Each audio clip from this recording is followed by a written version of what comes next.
You've heard of Variant Watch. Now we've got Cullen Watch. Woo! Cullen Watch.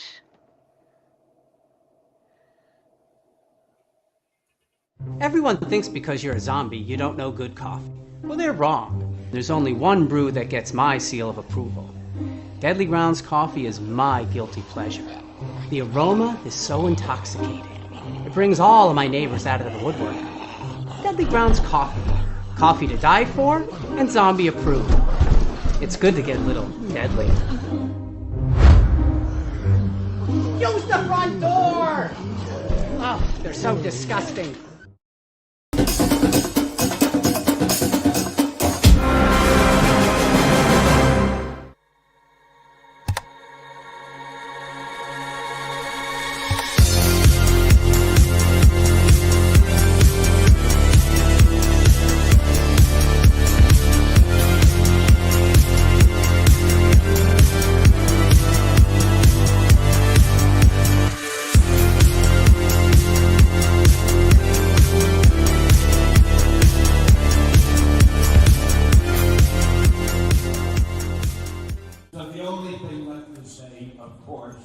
Is the one obvious thing.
Hey, happy Wednesday, everybody. You are watching Splash Pages. My name's Leo. I'm the monkey behind the keyboard here. And I know we're off a day, but it was well worth the wait. It's going to be a lot of fun. But without further ado, Kari, how's it going? It's going great tonight, Leo. I am so excited. We have one of my favorite creators on ever. So I'm just like, yay. I'm on his Discord. I don't really stalk him, I think anymore. Like, sorry, I used to stalk you, but now it's more like I kind of get to hang out with him. So I'm really excited about that. And we're all drinking tonight. So get one ready to go, guys. We're gonna have a good show. Awesome. Mr. Drew. Oh my God, I just speed read my dinner. I mean, what? Hi, everybody. Welcome to Splash Pages. We have a great show. We're super excited. It's wonderful. Hold on. Hello, everybody. Welcome to Splash Pages. Thank you for joining us today. We have a fantastic guest who we're excited who's back. And God, my hair. While my hair is a mess, our guest is not. He's been writing so much. We really have theories about how he's able to write so much with so much time and yet makes it look so easy. You've seen his work in Marvel, in DC, a bunch of other independent publishers. He's worked with a slew of creators. I mean, I don't know how he does it all, but he's here. He's drinking whiskey with us. The one, the only, Kari's favorite, Cullen Bunn. Woo. Wow. Yay. Hey, how's it going? It's doing great. So, Cullen, again, man, thank you so much for coming back. Last time we had you and your Harrow County collaborator, Tyler Crook, on, and that, excuse me, was absolutely fantastic. Just reading the whole book, talking about it. So thank you again for coming back, boss. Yeah, I'm super happy to be here. Yeah. And also thank you for putting up with me reposting the event for this, at least probably for the last couple of days, and every time it was like reposted by Cullen Bunn. I was like, well, this is cool.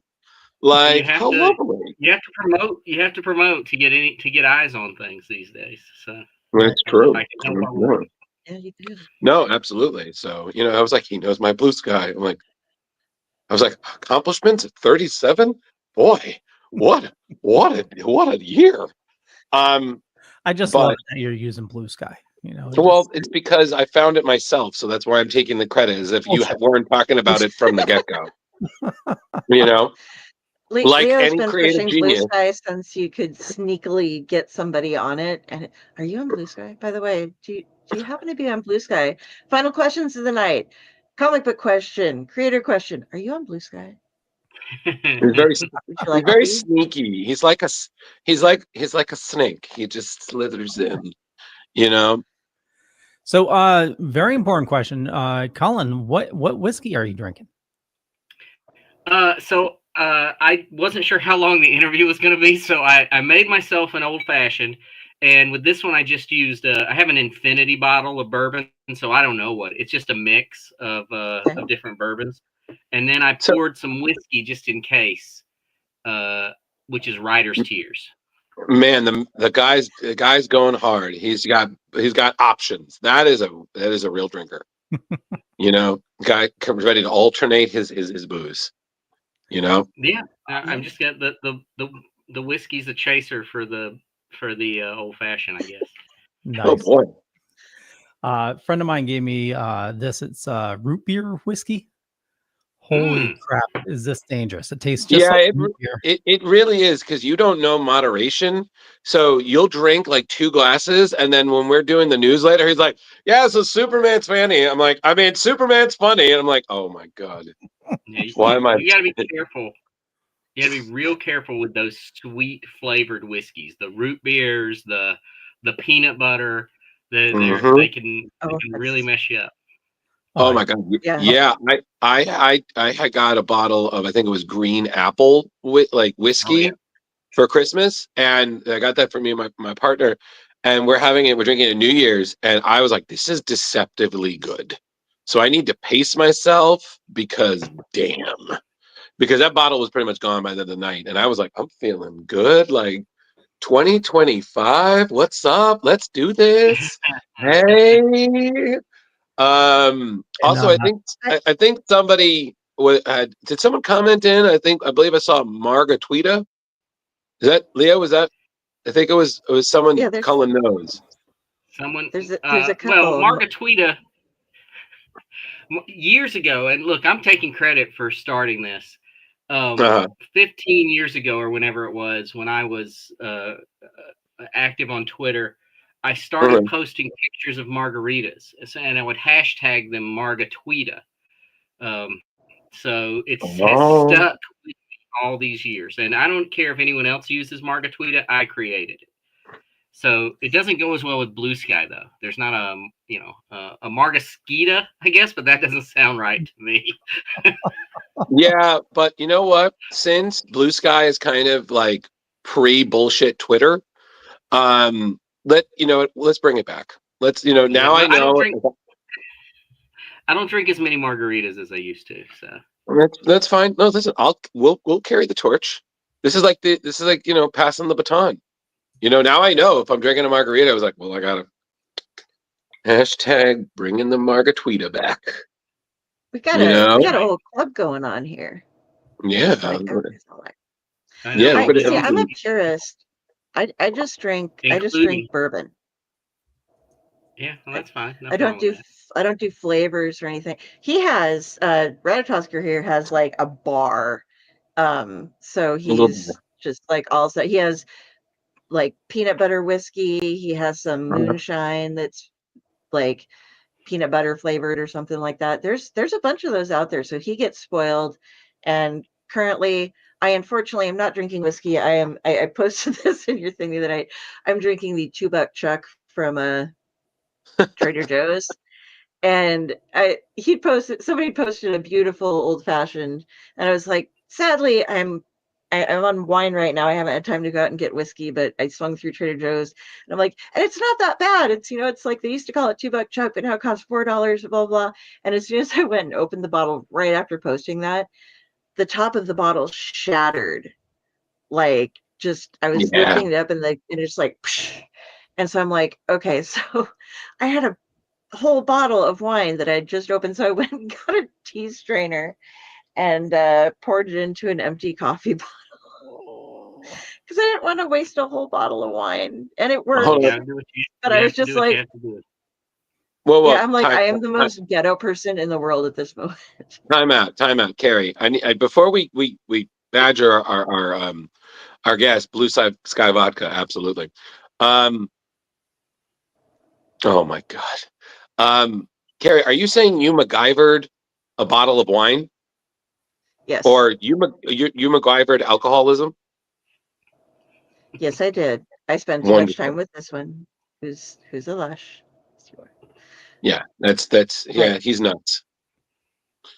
So, um, so Cullen, I need to say this because we read a bunch of stuff for prior to this because we had to show that we weren't just we weren't in a sophomore slump having you back on. Right. Bone Parish is my God, man. Like I blew through those 12 issues in 2 days, and it was I honestly I could have read it all in one day. It was absolutely fantastic, and I just need to say, if I ever say, "Oh, Cullen Bunn's Bone Parish is now a show," I'm like, about fucking time. That was just, I mean, I'm telling you, man, the pacing, the story, the characters, all this. I was like, why isn't this a show? Hollywood, stop. We don't need another Superman. Let's bring this supernatural drug cartel war to life, please.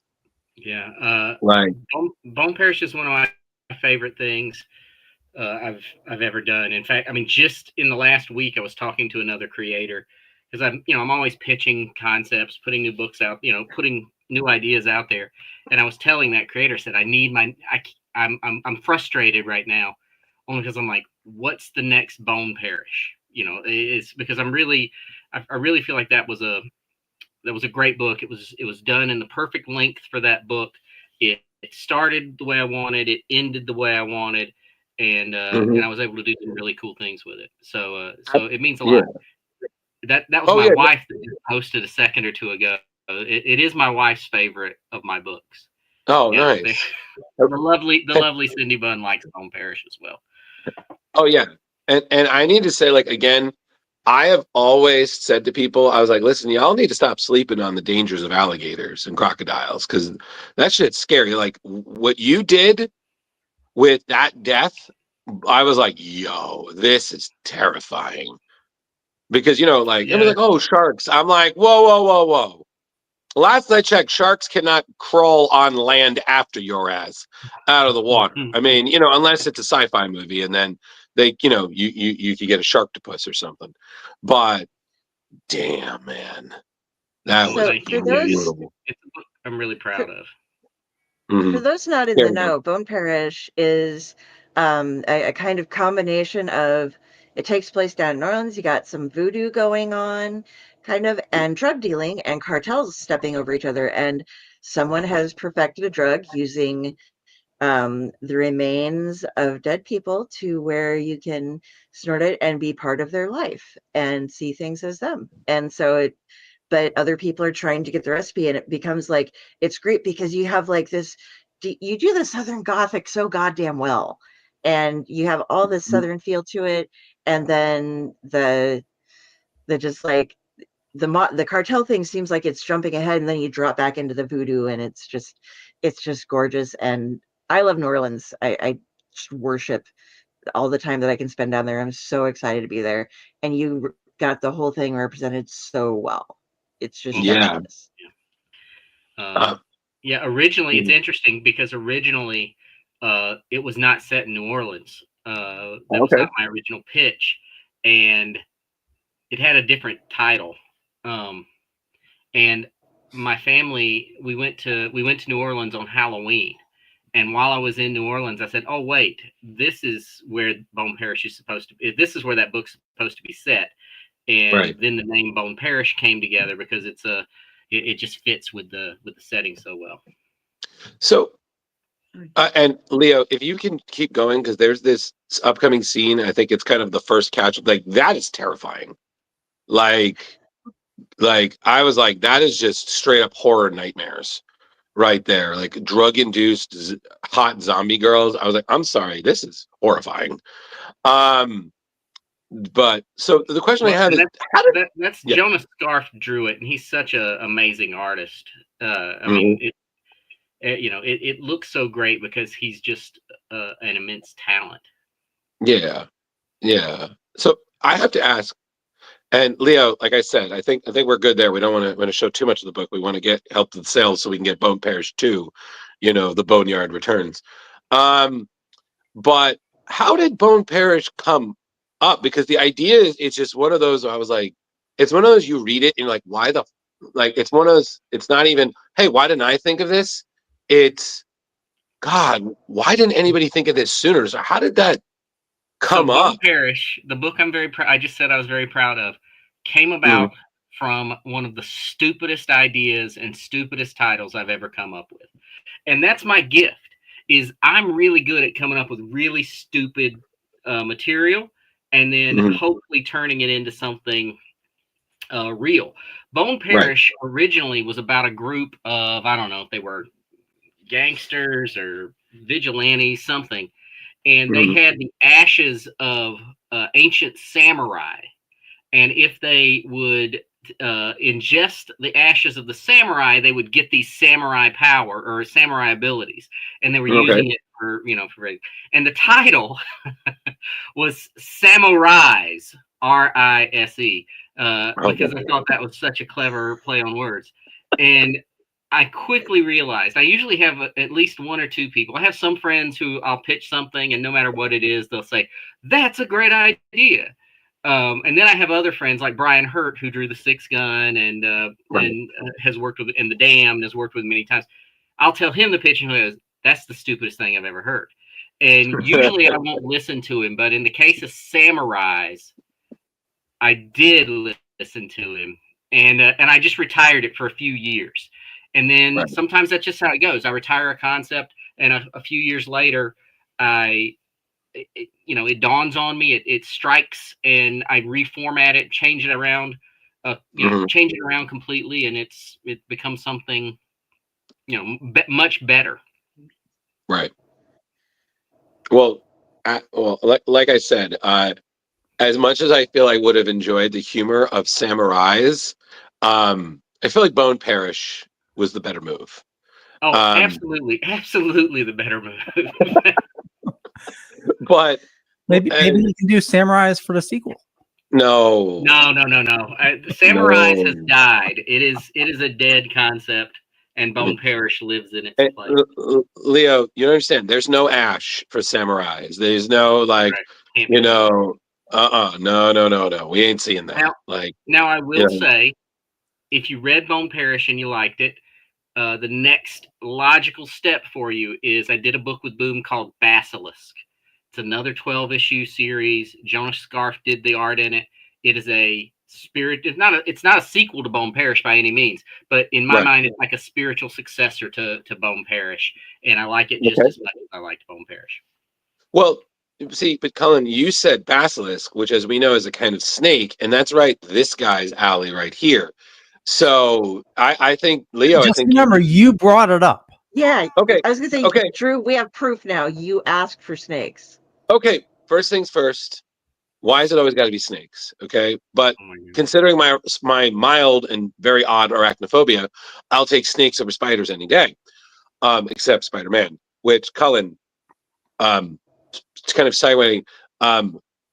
Like I told you before the show, I finally read your Deadpool Kills Marvel. That is the way you just took out Spider-Man in that book. You son of a bitch. What the hell? You're a monster. You just summed up like 2.5 years of internet hate that I was getting over the death of Spider-Man. So, oh my God. So what I'll tell you is when I wrote that, Spider-Man dies in issue 2 of Deadpool Kills the Marvel Universe. And then later I did Deadpool Kills the Marvel Universe again. Right. So because I got so much hate over Spider-Man, I just took the second issue of Deadpool Kills the Marvel Universe again. It's just dedicated to killing all the versions of Spider-Man that were around. Miles, Peter Parker, Spider-Woman, all the spiders were getting killed in that issue. And then I've got Deadpool Kills the Marvel Universe one last time coming up. There's no telling how I'm going to just just murderize all the Spider-Men. Good God. They deserve it. So, quick Ooh. interruption. We got Shan here, Blue Whiskey. That's pretty good. Hey. Whiskies instead. Chan, you just won the internet for the night. You just won the Splash Pages internet. Okay? The Is that like Splash your internet. door prize? Yes. You know, you should do a homage in your next book with Deadpool kills the whole Sandman killing Spider-Man, the Gwen meme. Get out. Yeah. Get out. No. Take a drink. Get out. I'm blaming the whiskey on this one. everywhere. I see that everywhere over the internet. Yeah, but like I said, that was ridiculous. And then, my God, the last issue, the way you took out Frank Castle, I was like, God damn. Well, I had to give Frank a good death because you know he did it first, and Punisher kills the Marvel Universe all those years Right. ago. So I had to make sure absolutely. that it was well done. Yeah, well, yeah, Leo, that it's a couple of if that's the issue 4, it's in the beginning. Oh, hold on. Yeah, God damn it, Leo. That's not Cullen's work. You said the last page. Well, yeah, but I figured you had it, so we can just It's somewhere. There he is. Look at old. Yeah, there you go. Yeah, so Leo, the next page.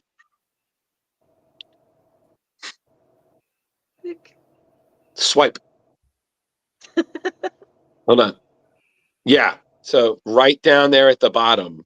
Dear Diary, Dear War Journal. I was like, God damn, what a reference. Remembering Punisher War Journal. I'm nothing. Nothing if not referential. Oh, absolutely. But then just like this version of Deadpool just taking out, Frank, I was like, God damn. But then, and Leo had it. You had the extremely meta ending where you're literally writing about writing the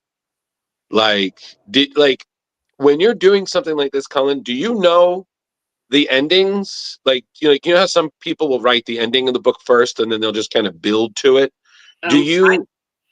Yeah, I knew how this one was going to end, but I will tell you, it changed. I don't remember what the original ending was. It did change. Dalibor, the artist, and I were talking about it maybe an issue in while he was drawing the first issue, and this idea of killing us off in the last pages came up. So so it changed. I did have an ending for whatever was going to happen at the end of the book, but I literally could not possibly tell you what that ending was supposed to be. It's just been it's been so long. So then do you get reincarnated for the next volume? It's the multiverse, baby. Anything can happen, right? Okay. Yes, Leo, if you could get to the page he's talking about, that would be wonderful. I've been killed in a couple of issues of Deadpool, because I was killed in this one that I wrote, and then in Pasane and Dugan's first issue of Deadpool, I got killed in that issue as well. Right there. Yeah, because he got. Let's see. So that's obviously you. I don't know who the Marvel plumber crack is, but I know that's Jordan. That's Dalibor. That's Dalibor, the artist. That's nice. Axel Alonso, then editor-in-chief, and Jordan. Yeah. Yeah. Well, I do. Jordan's shown up quite a bit, and I've seen him in other issues of Deadpool, so I always know because it's always the mustache. Yeah. Yeah, but I was like, dude, that's funny. I was like, what an ending. So just had to say. Do you get killed off by anybody else ever, or in any other media? Because I'm part of an I killed Stephen Lear group. He's been killed in books, like I think last count was like over 50 times. All of us who write with him or like publish through him just kill him a lot. And so do you get killed? I was not many. I was killed off in a novel. This was probably 30 years ago by an author by the name of Ron D. Although I can't remember, the novel might have been he was writing so many novels This was when I was an aspiring writer. I was really trying to break in, so I was working at a bookstore, and he signed there, and we became friends. And I was trying to really learn how he did it because he was publishing so many books. And at the time, he told me, "Look, I have to write a novel a month just to keep my lights on, and that's all it does." And he was writing novels a novel a month, and some under his name and some under the name David Dark, and they were all getting published at the time. I got killed in one of his novels, but I can't remember if it was a Ron D book or a David Dark book. Wow. Can I kill you at some point? Would that That's be such a weird question? Carrie, we That's talked about this phrasing. such a weird Sorry. question. And this is recorded, I'll have you know. So Yeah, let me know, Cullen, if you need this recording I think for we should you. just to cover our bases, just that snippet. Okay. But I will well, refrain. I'll just keep killing Stefan. He's fun. That's fair. But it's so funny because I don't know, Cullen, and I guess everyone else here. I actually I contributed to a Kickstarter for a friend of mine who did this comic, and I contributed enough that it was if you contribute this amount, you get killed in the book, and I did, and he sent me my own copy, so I'm just reading it, and I just see like this because he did this simple comic about Jason from Friday the 13th, but it was basically like imagine what he did when he's not working. So he's like he has a dog and he groceries when he's not killing chibi teenagers.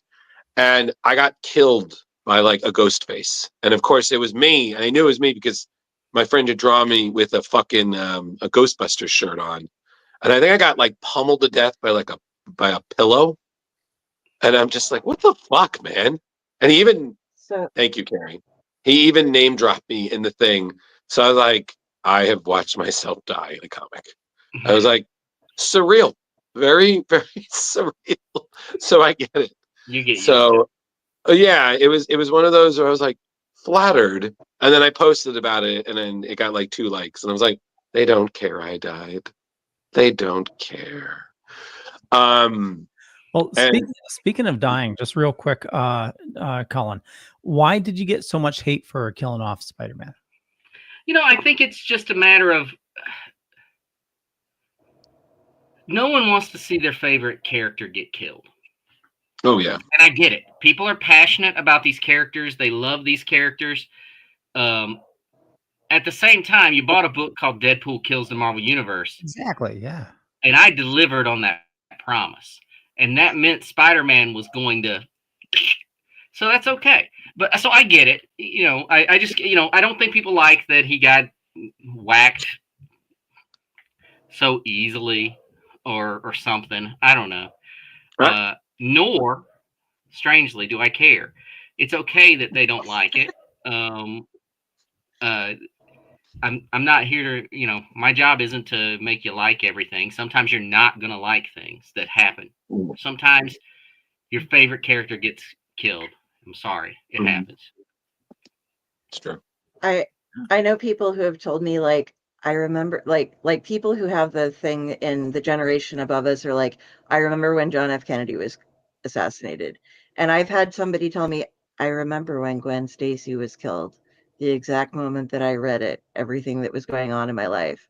And it was like, Cool. okay, I'm glad that like comics have that much of an impact on you. And like, and that was a really important death in comics and stuff, but it was like, wow, that I never thought that that would be something that would touch somebody. So, but like you're saying, it's like, I don't think this is going to stay canon forever, guys. It's Deathpool kills the Marvel universe. So unless they're just closing shop tomorrow, I bet Spidey's coming back at some point.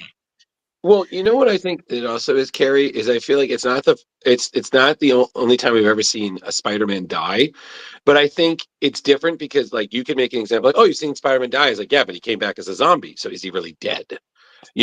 So it's one of those, but like seeing Spider-Man get murked by Deadpool in broad daylight in front of people, like he ain't coming back. People are like, oh damn. no one's safe. And I'm like, yeah, like Cullen just said, it would be like, I'm sorry, what part of Deadpool kills the Marvel universe was not clear. And by the way, I would say that how Deadpool killed the Fantastic Four was a bit more traumatic than Spider-Man. Like, they're all supposed to be. They're all supposed to be traumatic. Oh yeah, he's killing your favorite heroes. It's not supposed. Oh, yeah. You're not supposed to like it. And Thank maybe you. that's just it. Deadpool is he's the Looney Tunes, and it's, maybe people just didn't expect him to actually fulfill the promise of killing off those characters. Maybe. And one of our followers asked, where do we all find Cullen? He said, and this is Chad McDaniel, said he got back into comics with Drax from Cullen and CM Punk. He's been a fan ever since. Great stuff. Thank you. Well, yeah. I think I introduced your work because when you were working on Venom, that was my introduction to you, and I've met you, and you signed my Venoms that I had, and it was fantastic. So Chan said, was it Tremendicon? Tremendicon is a local convention here in Springfield, Missouri. It's a very creator focused convention. So that is where Chan and I met, I guess, at that convention. Mm-hmm. It's been going on for a few years now. Oh, nice. Yeah, but I can't remember exactly where I found you, but it blossomed into this became where I was like, absolutely, okay, I am so dedicated to you now. I've gotten this. Look at that 10 and a half. This, you had to shake it and get this out and have the skin, boy's skin. That's a really pretty for those of you who don't edition know, of the series. Yeah. Look at the crispness on that, man. That is beautiful. The camera isn't the best there, but there is so much in this, and you get to the end pages and stuff, and there's all the old artwork, and Tyler's or Tyler's partner Mott does some stuff, writes some essays in here, and there's just so much. Guys, go out. This is my Christmas present to myself, because this is the complete Harrow County that just came out rather recently, and even if you have all the other editions, you're going to want to get this one because it has even more. It has a lovely ribbon to hang in it, but you can just, and if you're like out alone at night and you have it in your backpack, it also provides a lot of like swing power. You can probably knock out just about anyone with you can this. Use it as a shield. Yes, it will stop bullets, I'm pretty sure. This is my I'm coming to see you at Planet Comic Con, and I'm like, I'm going to be carrying this and Bone Parish. I'm like, I'm getting a backpack. Yeah, I'm going to lug this around because I want to get you to sign it. And I'm just going to have to, like, I don't want to be the wheelie cart person because I'm going to hit people if I do that. So there's a lot of wheelie cart people at Planet. It's okay. There are a lot of people that have wheelie carts. Yeah, man. Don't Is carry. Is it okay to wheelie cart? Yeah, it's okay to wheelie cart as long as you say I'm sorry. Okay. I've been going to that convention for many years, and there are always plenty of wheelie carts being rolled around. People are gonna be like, "How many comics did you bring?" And be like, 3. They're just. They just brought a lot of them. Big ones. Yeah, big ones. Oh, thank you. Yes, get them. Absolutely. We got a bunch of people on here. Yeah. Jeff. Chan's been stocking up ever since Tremendicon.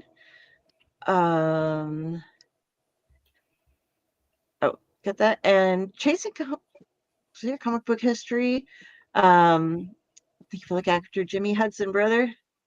It's always amazing. And yes, you do. Really got into Jimmy. I mean, we're really thankful that Jimmy Hudson was taken care of, because I thought most people had forgotten about Jimmy Hudson. So I forget nothing. So when it comes to these B and C level characters, so it's nice to see that people appreciate my return to Jimmy Hudson, the son of Wolverine. Oh yeah, From alternate universe Wolverine. Yep. Yeah. You never know. And then kind of to switch gears a little bit, we also read Lucky Devil, which you did with the right Frangolin, and I mean, again, 4 issues. You told a hell of a story. And you had Fran, who's an amazing artist. We had Kyle Starks on, and he did Pine and Merrimack with her, and she's just an amazing artist. So I mean, seeing the adventures of Stanley, the worst person to ever somehow come out of an exorcism and be winning. If you want to look at it like that. How did that come up? Lucky Devil. Lucky Devil was one of those books that, again, had just been in my mind for years and years, and I just never was sure how to make it happen. It was originally titled Hail Stanley, and then when we took it to Dark Horse, we changed the title to Lucky Devil. I was just a big fan. I just like the concept of this down on his luck schmo who suddenly gets all the power in the world, all the power, none of the responsibility, and what that might look like. And yeah, we only had 4 issues to do it, which is sort of the unfortunate nature of a lot of comics these days, is you just get a few issues. Fran and I have wanted to continue the story of Stanley. We talk about it all the time, continuing, doing more with Stanley, doing more in that world. It's just a matter of making it happen and finding where that's going to happen. Right. Oh, that would be awesome. Well, I will say definitely have people for it. Yeah, and I will say there was one particular page which was my absolute favorite, and I sent it to Leo. And Leo, if you wouldn't mind. Yeah. Hold on. I haven't looked at Lucky Devil in a little while, so I'm excited to see what your favorite page is. I probably won't remember it. We love Fran too, so it's like Fran's great. So pretty. This was absolutely hilarious. Oh, the punk rock Satanist just saying the hell you hail Stanley, and then what the I'm like, dude. That was a fun page. Yeah, absolutely. And then you had your demons, and then you have the demon lord who's just kind of like, yeah, I'm just kind of chilling, like I don't know my powers, but I'm still a demon. You don't know what the hell you're doing, so I'm just gonna chill in the boathouse, and when you want to talk, I'm here. Yeah, it was a fun book. I'd love to do more Lucky Devil. It was I like doing all sorts of different kinds of comics. I mean, you compare Lucky Devil to Bone Parish. The tone is very different. The style's very different. Right. I like all the different kind of approaches. Although Lucky Devil being a comedy book is super dark as I look at some of these pages. Oh yeah, it's a very dark book. It's a very dark comedy. Oh yeah, absolutely. But again, that's where the genius is. You're balancing, like, we've seen exorcisms, like it's a staple of horror movies to the point of where it's parodied. And you took it and flipped the script, and you had this nobody who got possessed, and he essentially wanted to get free, and the guy he paid, I believe it was $23. Yeah, he had to buy a bargain. He had to get a bargain basement exorcist. Yeah, so. Right, and the guy messed it up, so he ends up with the demon's powers, but he's still not possessed, and so he basically takes it on the road, and obviously that's going to piss off Hell, and then Hell's like, all right, well, let's collect.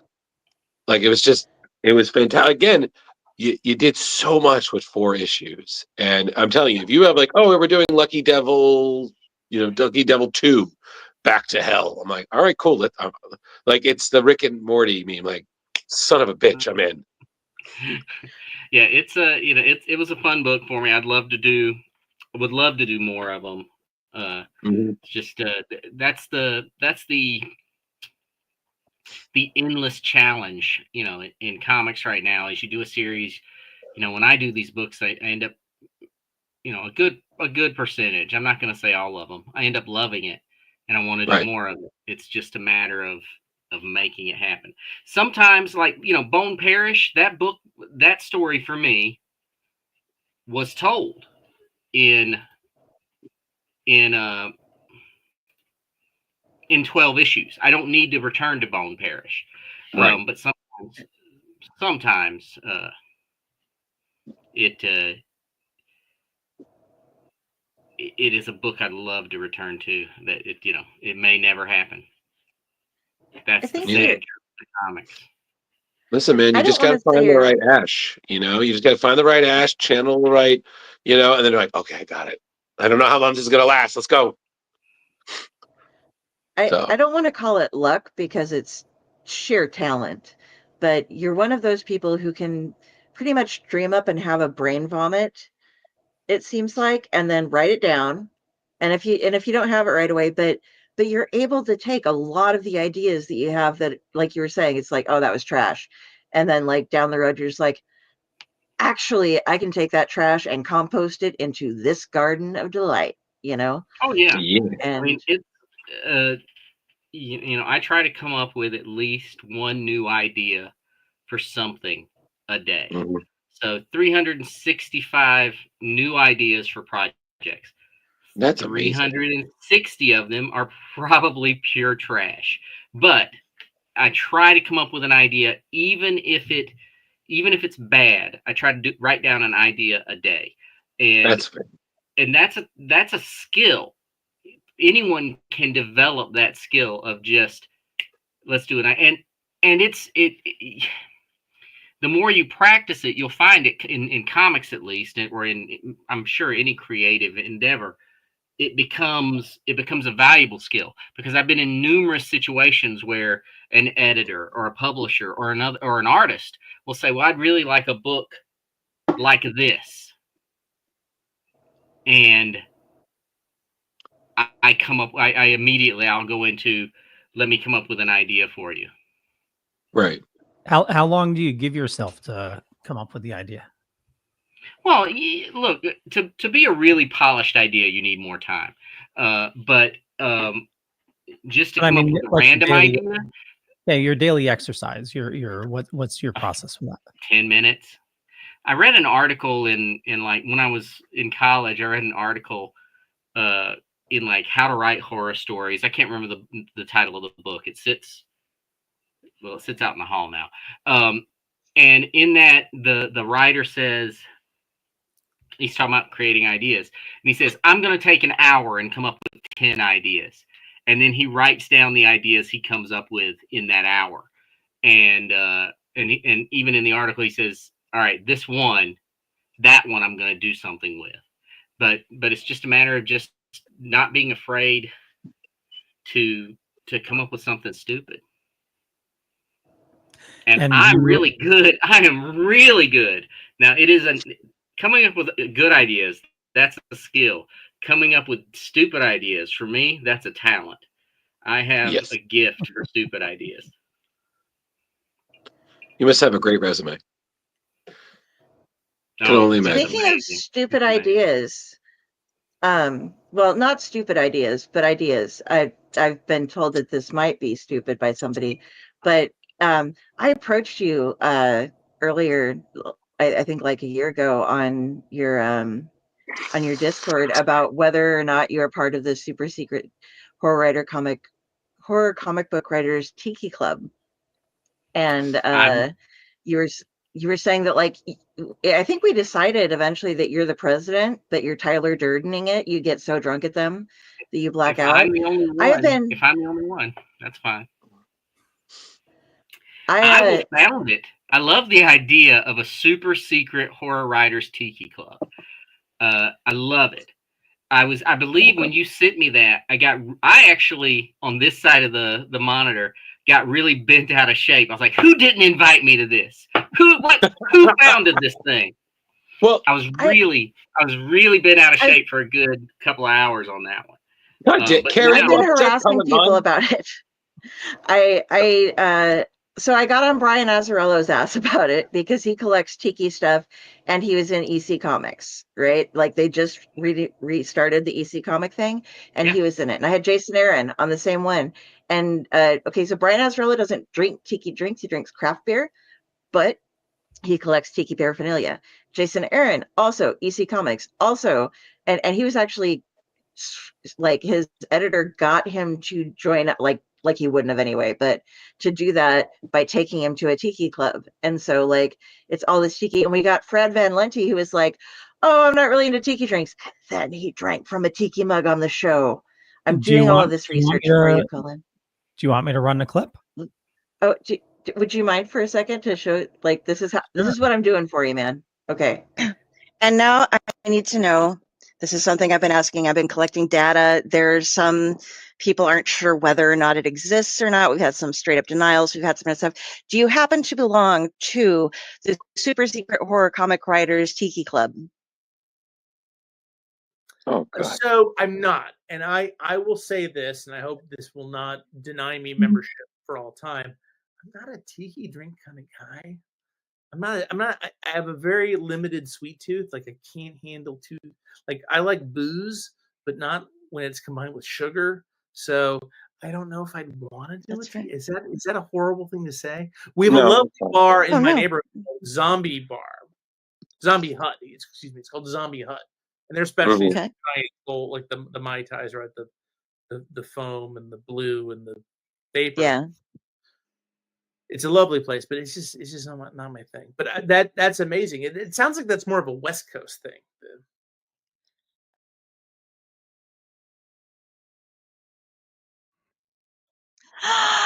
He did it. He's part of it. I knew it. Kari. Evidence. Kari, after the show, man, you gotta keep calm with this conspiracy theory tiki shit. Breathe. Breathe. Back to the books. God, this is so weird. I have that same tiki mug that he was drinking out of. It is a limited edition Cthulhu tiki mug. Oh, so wow! Fred, I need that. I deny him membership. Kari, I told you. You keep watering tiki shit. Unlike Fred, I do love a good tiki bar. In fact, whenever I go to a convention, I scout out the tiki bar locations, or whenever I'm traveling in general, I scout out the tiki bar locations. I just went to Fort Worth a few months back with my buddy Tim, and we went to a tiki bar the first night. That was an awesome, dark, little disturbing tiki bar. It was great.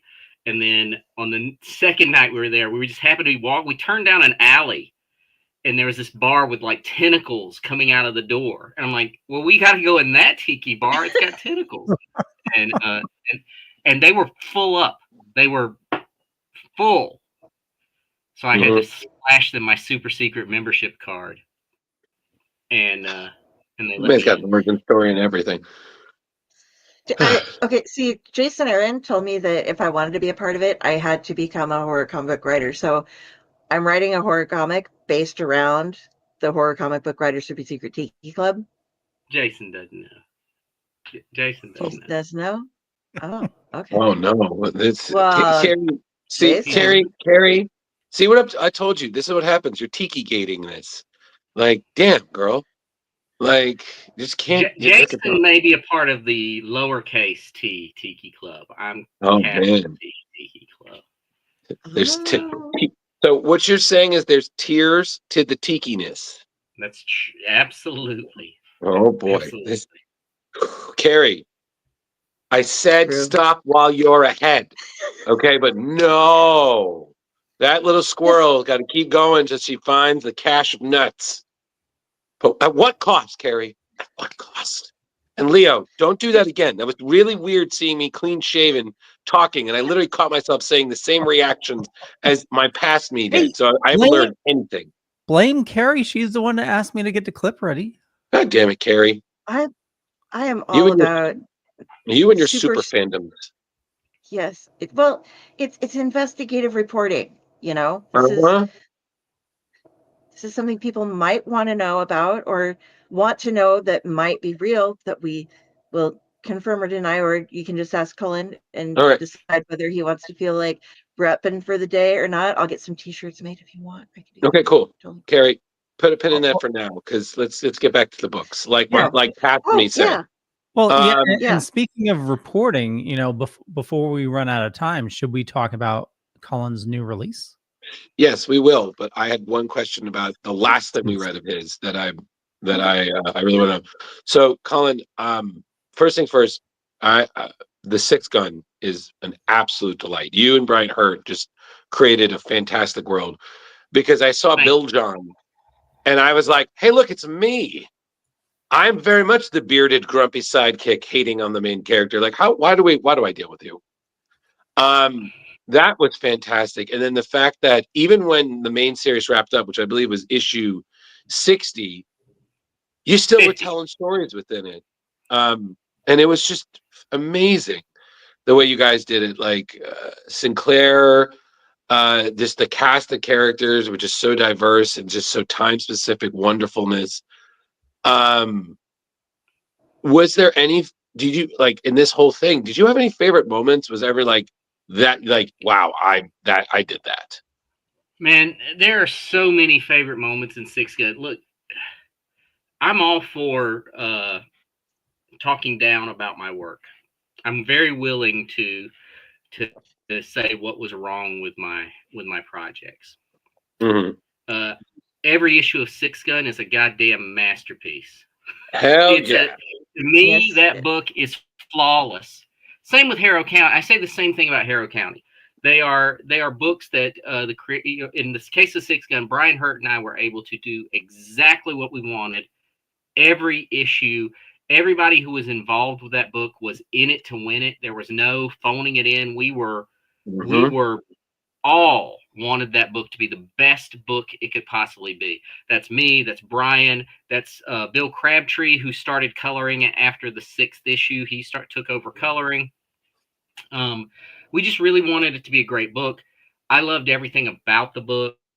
I was just talking on my Patreon a couple of days ago about, I think it's issue 14 or 15, is probably my favorite moment. And here's a book where all these, this gunplay and these, monsters and mummies and, Thunderbirds and monks with machine guns. But one of my favorite moments in the book is Becky, who has the Sixth Gun, which allows you to see the past and the future. And she manages to travel back in time and sit for a little while with her father or stepfather and have a conversation with him. And it's a really quiet moment, but that is my favorite moment in the series, probably, is just the two of them having this quiet conversation. And Bill John is my favorite character in the series, which is why he suffers such a terrible fate. Because I believe I believe I am the most cruel to my favorite characters. You do put people through a lot of hell. It's yeah. Comic book history, yes. This is a goddamn squirrel. This is Ratatosker, my alcoholic Norris Smith support animal puppet squirrel thing. I can't say it. It gets too long. It's way too long of a title. But yeah, if you just realized he was a puppet, I guess I'm proud that you've been watching an alcoholic squirrel hang out for like an hour and just realized this. But I thought that was a real squirrel. Damn, I know. It's just like how you thought that ground. There was a dude inside R2D2's body. You would have never known. It's just like you were stunned when you're like, that was a animatronic. in Caddyshack? It wasn't a real gopher creating that mayhem for Bill Murray? I was like, nope. Miserable. I know. Sorry to pop that bubble, buddy. No, but Hi, Sean. Yeah, I love you. yeah, but sorry. seriously, the Sixth Gun was absolutely fantastic, and both as a tribute to westerns, history, supernatural. I mean, I was rooting for Drake Sinclair literally from the get go. I was like, "You are a son of a bitch," but I'm rooting for you, buddy. You know? Well, yeah, and you know, we're returning to the world of the Sixth Gun in June, I believe. Like a 0 issue comes out of the new Sixth Gun series, and then we've got some more Sixth Gun stuff that Brian and I are doing. We didn't do it at the time. We didn't want to do it. We didn't want to do a sequel in the way we're doing it now, unless we had a great story to tell. But we think we have something really special now. Oh well, can't wait, man. It's going to be fantastic, and I know I can't speak for Leo because he just read the first volume, but I know me and Kari are definitely, the second we find that, we're going to read it. Get on it, Leo. Come on, Leo. Come on, Leo. Come on, Leo. But now, but to Leo's credit, we do want to talk about some of the new stuff you're working on, because my God, man, you're so fucking busy. Like we literally at one point, because we do a thing called Variant Watch where we just like observe the crazy amount of variants. There was a moment where we had, what was it, Cullen Watch, right, Kari? Yeah, I did Cullen Watch one week because there was just so much news that you were popping up on the Discord that I was just like, and these guys know, I'm just like, I'm just gonna do all the Cullen news in one just giant chunk. So we had Cullen Watch for a segment on the show. Yeah. Remember a little bit earlier, I talked about Ron D said he had to write a novel a month just to keep the lights on. Yeah, I know Ron D's pain. I get it. So I have to keep the lights on. I got to do a lot of books. Well, it's a good. I imagine you love your job, though. I mean, it's. Yeah. Look, it's very difficult to complain about your job when your job is writing comic books.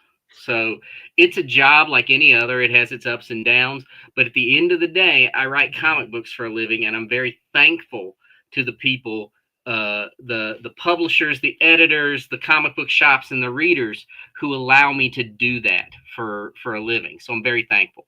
So yes, but there have been times where I'm like, the one thing I can't control is publishing schedules. So there are times where 4 books come out in a week. I can't control that. I try to keep my publishers in the loop on what's coming out when, but it doesn't matter. It's, they don't care. So sometimes there's 3 or 4 books come out in a week, and that's okay. Yeah, of course. I don't expect everybody to buy everything. They should. Right. But if they can't, that's okay too. Wait but yeah, and I think you'll see in the next year to year and a half, if you're paying attention, you're going to see that drop. The amount of books coming out is going to for me is really going to dial down. Very rapidly. Okay. And that's a good thing. I'm not complaining. It's not a complaint. It's a good thing. Okay. But yes, Jump Scare though comes out. I don't know when this airs. Well, it's live. So Jump Scare comes out next week, and it is my favorite new book. It is the most fun I've ever had writing a comic. The first issue comes out from Dark Horse next week. It is super fun, super intense, and super amazing. It's going to be your new favorite comic book character. You will find her in Jump Scare.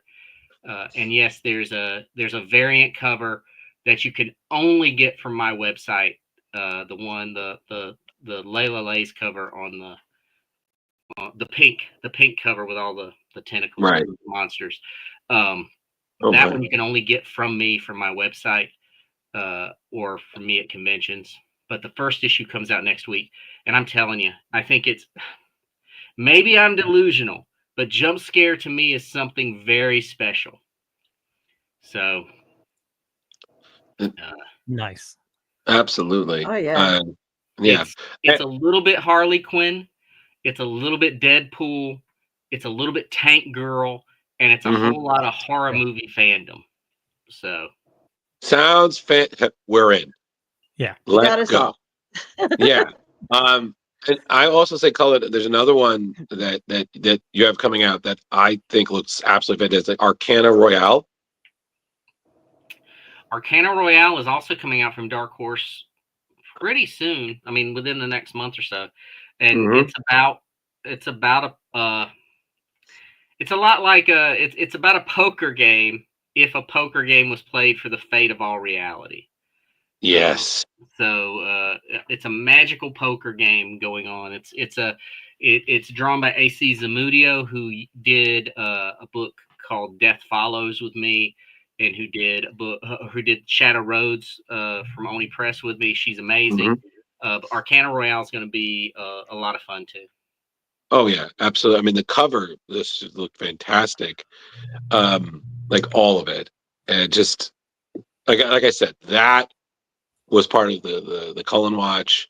That jump scare, Kari. I'm sure there's other things you would know. Wintermorn, if you would like to speak a little bit about that, because you had like the 1 week Kickstarter for it, so I was able to like get it. Like I couldn't do a big thing with it, but it was like, okay, you have until like 2 days from now to pledge for this. Well, And Wintermorn was something I did with Outland Entertainment.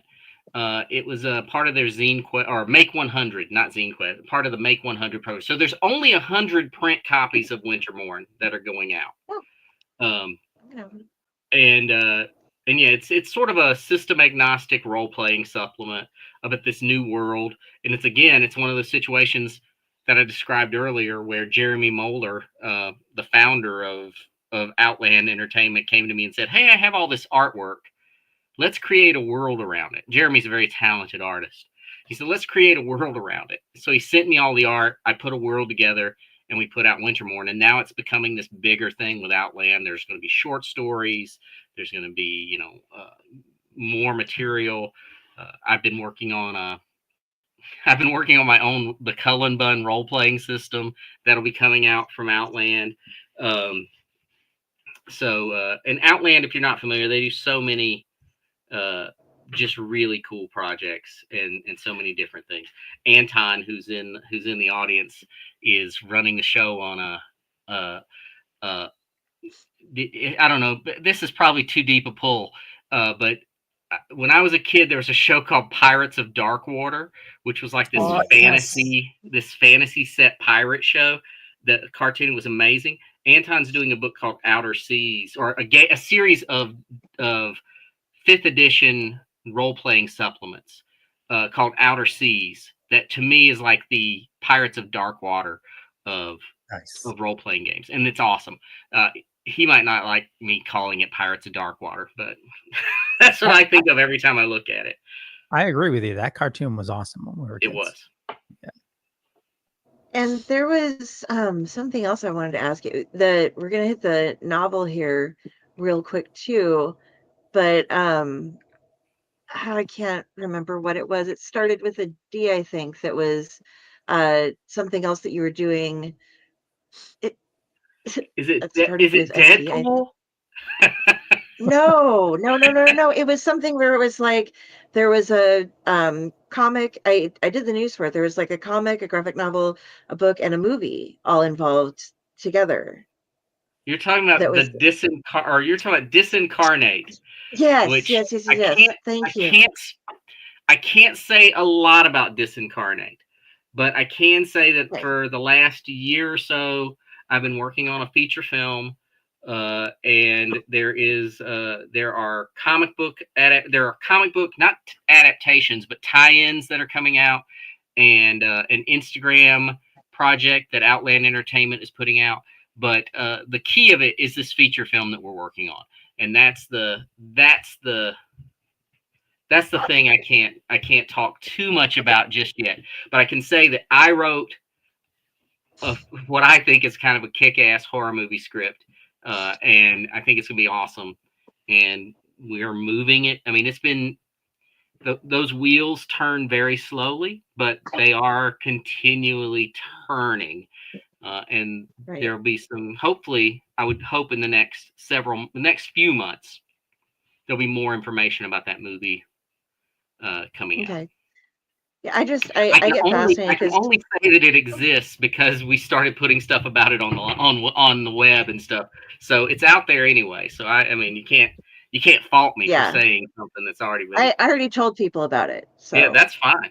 Talk away. Yes, disincarnate. Yes, I love how with the outline thing though that you guys have, you're like, okay, here's a role playing setting, and here's some novels, and here's some supplementary stuff, and here's some comics about it, and here's the rules, and here's how it just you guys put so much together that people can really grab into the worlds that you're building there. Yeah, and that's the whole point. It helps That's a what lot. drew me to working with Outland is I just really like their sort of multifaceted multimedia approach to all these different worlds. Yeah. Okay. So with the role-playing game, you should maybe team up with like a 3D modeler to make like little, figures. I mean, that could be like a something to go along with the Kickstarter is just the model that people can print themselves. I like that idea. I don't know the first thing about how to make printing of figures and such. Step 1, buy the printer. Step 2, ask someone who knows how to use it. Step 3, profit. Well, that's the great thing. That's the great thing about it, since the printers are so cheap now. Like, there's whole communities now about role players that print their own figures. I know. I have some good friends that are in it to win it when it comes to printing their own figures. And I asked them, what should I get from a 3D printer perspective? And they started telling me, and I was like, okay, I'm out. See, but Sean has the hookup. Sean's got you covered. Yeah. Sean's good peeps. I hear Bamboo is really good. I know they're having a little tiff right now with some of the rules they changed on it, but Bamboo, from what I hear, is like the Apple of 3D printers. You have to understand. This is coming from a guy who was an IT manager for many, many years. I know nothing about technology. I lied my way into a job, and I lied my way through it for years. And it's what I continue to do as a comic book creator. Listen. It doesn't matter how you play it. If you're a bullshit artist and you're good at it, you're going to do fine. Well, you must have had some skills though. Leo, no. Respect I could answer Outlook. I knew how to work Outlook, maybe. I don't know. I just if you ever watched, was it Space Quest, where Tony Shalhoub's character, every time they ask him a question, he's just like, well, my people say maybe we should try that out, huh, guys? That's pretty much my management style. Nice. Way of filling out special skills. I know how to turn it off and turn it back on again. Oh, you're hired. That's basically all we need you to do. Kari, while we still have Cullen, did you want to talk some of the novel, or did I miss that? Yeah, no, we haven't covered that yet. I have not read all of your prose. I've read Crooked Hills, which I fucking loved. That was amazing. So you've got a new novel coming out, and this is up for pre-order, guys. So you want to tell us a little bit about this one? Yeah, so Bones of Our Stars, Blood of Our World comes out in mid-November of this year. It's coming out from Gallery Books. It is my first full-length adult horror novel.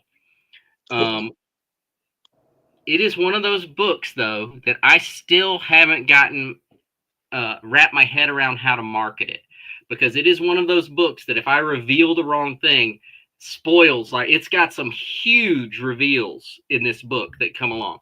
But it is set in a small North Carolina coastal town, and there is a masked serial killer at work in the town, and a sort of a ragtag group comes together to try to thwart this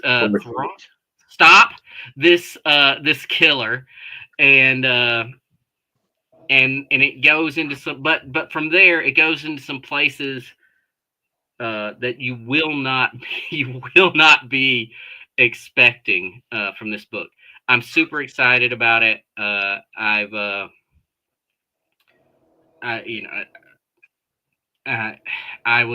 was trying to be a pro. I was trying to break in as a prose writer long before I was trying to break in as a comic writer, and so this novel is a long time coming for me.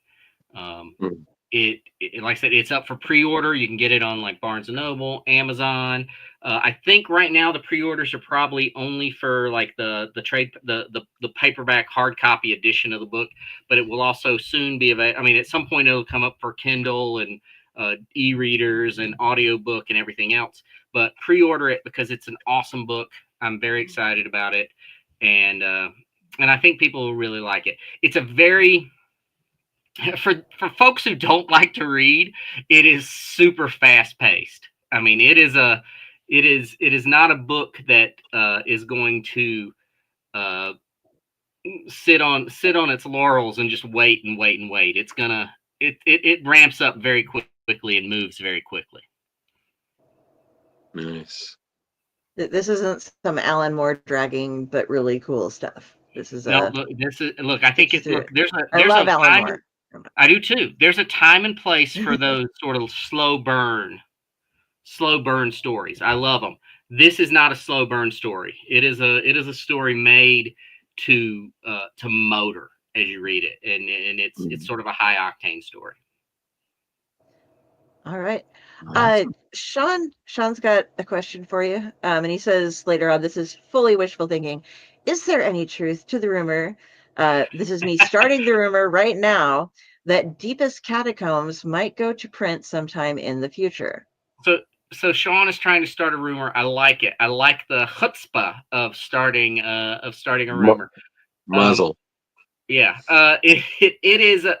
So for those of you who don't know, Deepest Catacombs is something I did during lockdown. I did this sort of page, this fantasy Dungeons and Dragons style adventure comic that was told a page at a time in these false ads for a game, and I got different artists to draw every page of the comic. You can read them on my Patreon. I'm pretty sure it's one of those free. It's free to read on my Patreon. And the answer, Sean, is yes, there is rumor. I mean, I've had those conversations within the last week or so, and it's interesting that that now that I've got a role-playing game system that I'm cooking up, it might be the perfect time to publish a comic that is that is composed of fake ads for a non-existing role-playing game. Maybe the role-playing game now exists, and we can merge those two together. I'm so excited for that. Absolutely. I haven't played. I've been playing, well, for longer than half my life, but like not actively for a while because I don't have anybody that lives near me. But we do like the online gaming and stuff like that. But I mean, like I used to.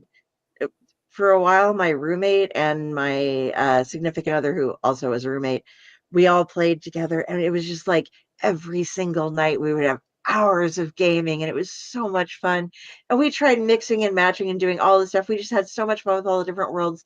And I love that you're in that and the ideas that you're bringing to it, because it's just like, I want to get my friends who I game with now and start using your system, like adding the stuff into what we already do and building off of that. Because I'm like, okay, he writes books, he writes graphic novel, he writes books, he writes comics, he makes games. He's got a movie going.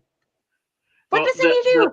The system that I've come up with is very simple. It is if you're into crunchy rules, like heavy rules, this is not the game for you. I came up with a game that I think you could start playing in 15 minutes and still enjoy it as a role-playing game, and that's what I did.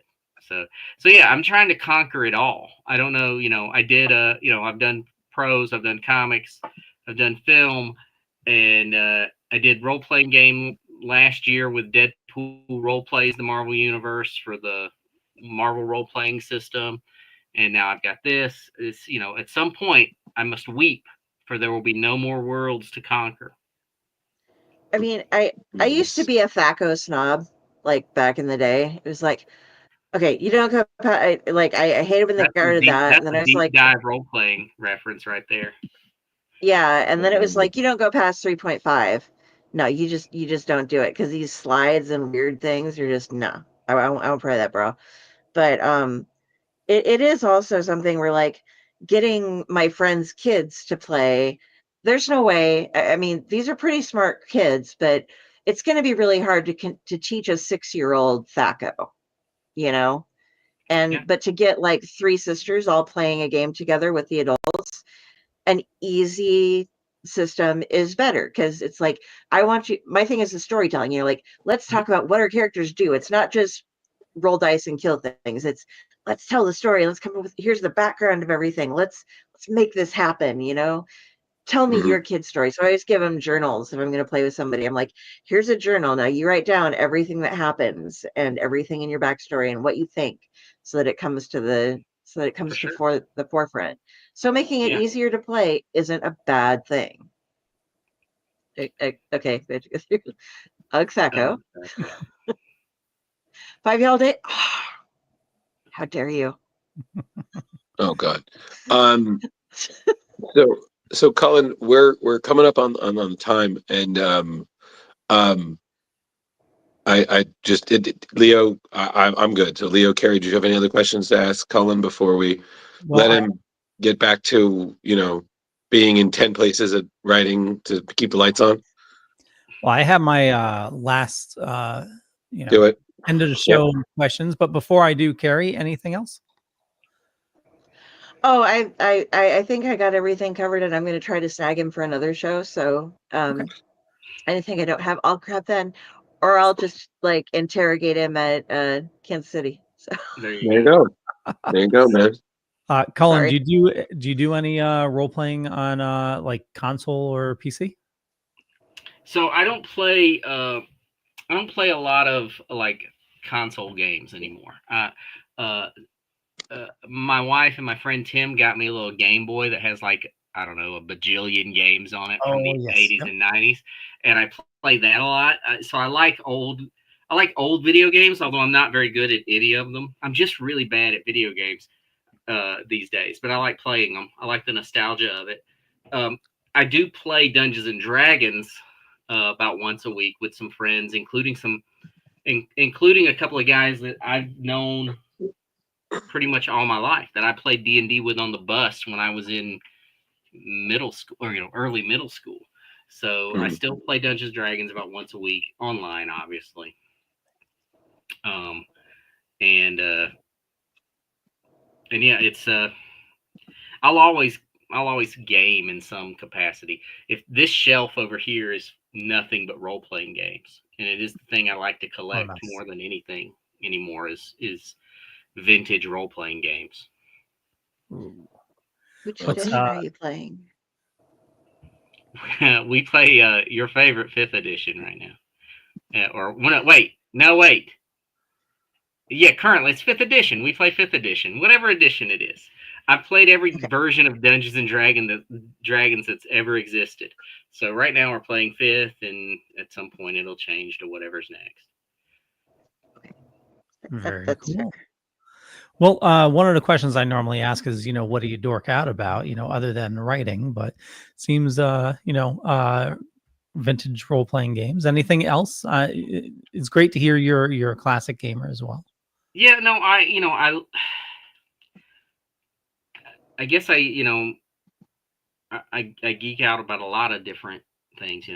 Old role playing games, horror movies, old video games. Even when I suck at them, I read a lot of horror novels. Lately, I've been reading a lot of horror novels. If you haven't read Grady Hendrix, that is the author you should be reading. I'm just telling you, read Grady Hendrix. I can give you a rundown of my favorites anytime you want, because there's everyone who reads Grady Hendrix has a different reaction on what they should be reading, but I have the definitive Grady Hendrix list. So yeah, I mean, everything. I mean, I just got this I got this magazine the other day called Star Blaze, and that's probably in their web address, but I don't know. But it's just pictures of old toys. Every page is just a picture of a collection of old toys. I looked at that thing for hours and hours, just looking at toys that I used to have when I was a kid. Yeah, everything. I geek out about a lot of stuff. Right now I'm rereading a comic from the 80s called The Realm, which was published by Caliber and Harrow Comics. It's such a fun comic. It was Guy Davis, who went on to do BPRD and The Marquee, and it was some of his first work, and the art is completely different than what you expect from Guy Davis, but it's still amazing. Oh, great. We do have a question from the audience here. Curious, any chance for the Bungalow Pod having more episodes? Cindy's News of the Weird is great as the whole episode. I think that's a great idea, Chad. Okay. I was going to say you have to ask Cindy Bunn. You have to ask Cindy Bunn, and there's her answer. There's always a chance. She's saying never say never. So.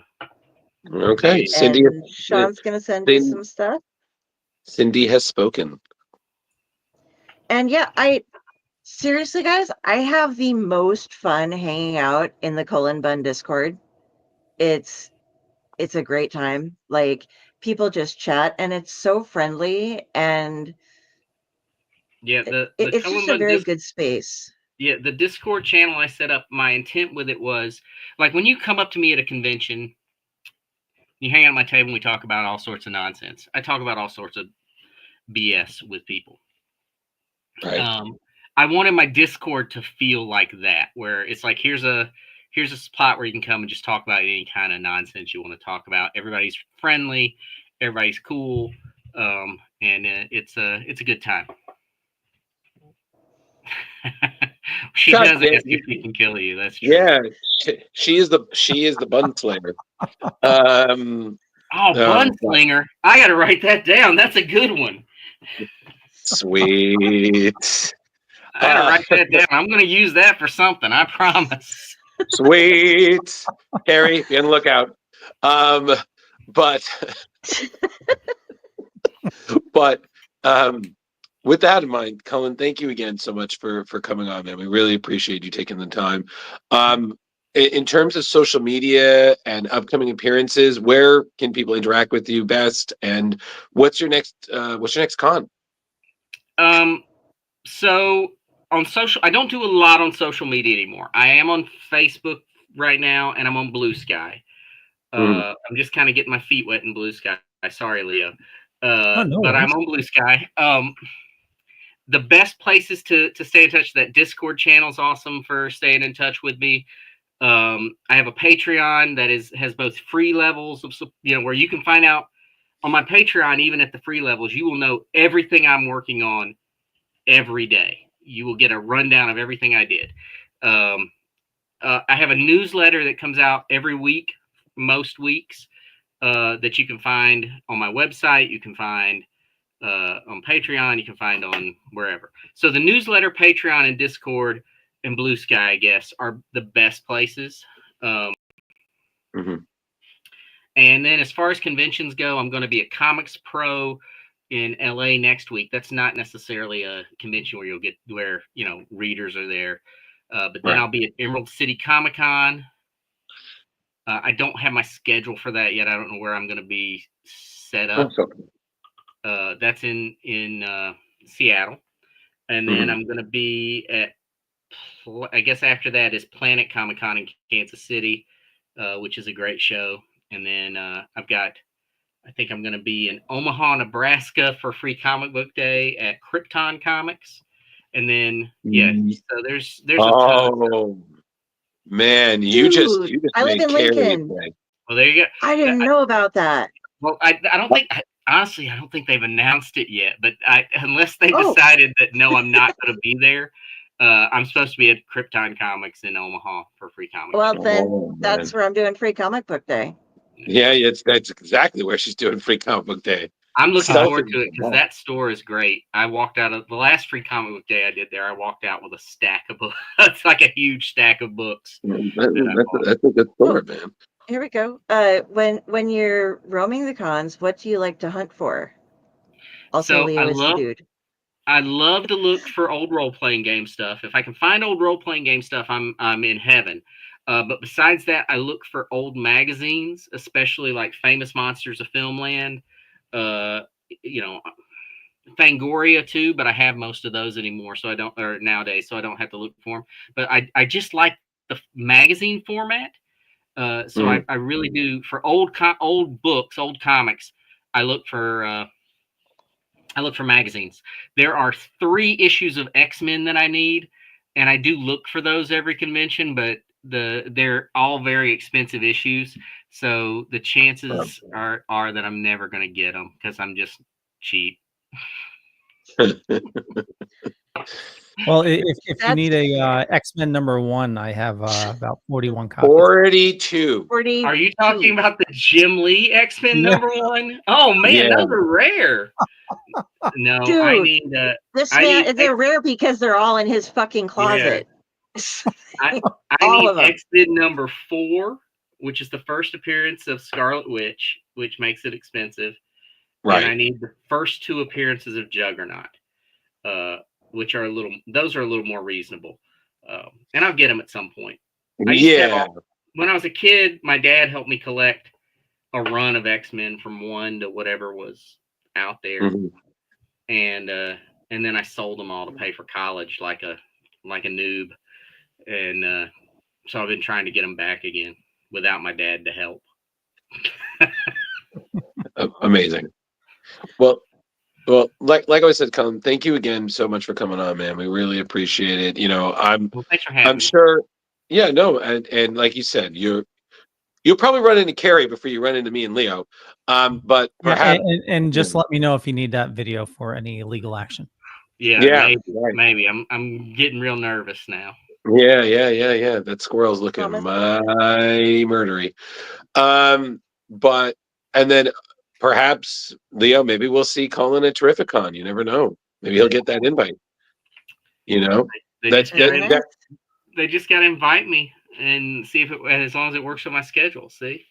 Yeah, man. Oh, that would be crazy. Well, like I said, thank you again. Good luck with everything you're working on, boss. And just keep killing. I had it and it's gone. So a lot of killing talk. A lot of killing talk on this production tonight, and I'm not. Yeah. Leo, you have anything else? No, I think you said it good. Well, all right. Very cool. Nice. Kari, do you have any last words? I mean, what? No, actually, I do. We talked about this a little bit, but what is your favorite whiskey? So right now, my favorite whiskey is called Writer's Tears. I picked it up because I get it, the need to cry, and so I'm a big fan of Writer's Tears. There's several different variations of it, and I haven't tried all the variations. In fact, I got a message from my whiskey guy today that said, "Hey, I got a couple of new bottles." So tomorrow I'm gonna go pick up a couple of new bottles of Writer's Tears. And knowing me, they will sit in my bar for months because I'll be afraid. I'll be like, I don't want to open this. I don't. Contrary to popular belief, I don't drink alone very often. So they'll sit until I can have some people to share it with.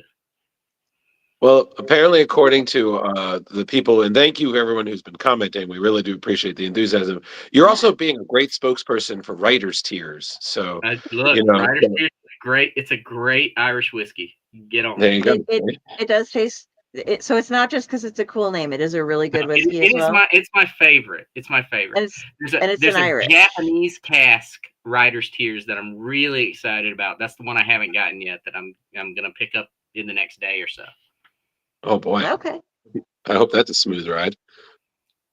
I'll bet. Rock on. Yeah, man. Well, thank you again, Cullen. And as Leo said, just when you want to leave, just press the X. It'll take you to the uploads page. Just let that sit until it says 100, and then you're good to go. And if anything comes up, you can easily just send you a link to re-upload. Sounds great.